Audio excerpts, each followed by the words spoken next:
DreamWorks used to be one of the biggest animation powerhouses, but after their last great film Abominable, DreamWorks' movies were seriously lacking in quality. Their dip in quality started with Trolls World Tour, the sequel that just failed to recapture the magic of the first Trolls. It's not unusual for any studio to make a bad film every so often, but the problem is that every single one of DreamWorks' films starting from Trolls 2, including Cruise and New Age, Spirit and Boss Baby 2, have been either mediocre or terrible. I'm guessing that a big factor to why DreamWorks' latest features have been disappointments is because of the change in leadership at the studio a few years ago. The main problem though is that DreamWorks' last 4 movies have all been unnecessary sequels and spin-offs rather than originals. I can't believe that they made a theatrical feature film based on the Spirit Netflix series. The film clearly should have gone straight to Netflix.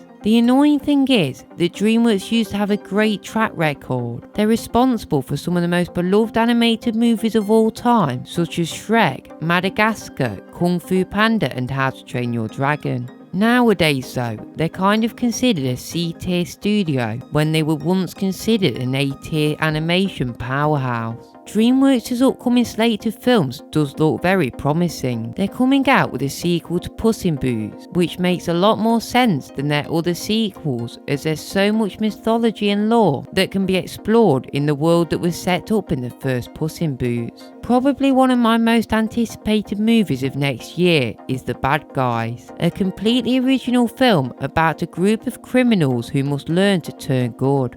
It's annoying that DreamWorks were working on films that had so much potential to be great, but were shut down because of the change in leadership at the studio. Me and My Shadow, which would have been directed by Edgar Wright, had a promising premise that could have really worked. It would have been about a lonely man and his shadow who learned to embrace life to the fullest after going on an epic journey to stop an evil shadow who attempts to take over the human world. There are many other projects that DreamWorks ended up cancelling, such as Larrikins and Boo, that are definitely worth reading up about. Unfortunately, DreamWorks have lost their great reputation that they once had, but I'm hoping that they can rebound with their upcoming movies that have the potential to be great and start a new era for DreamWorks. Thanks for watching the video. Let me know your thoughts on DreamWorks and if you've enjoyed their more recent movies in the comment section below.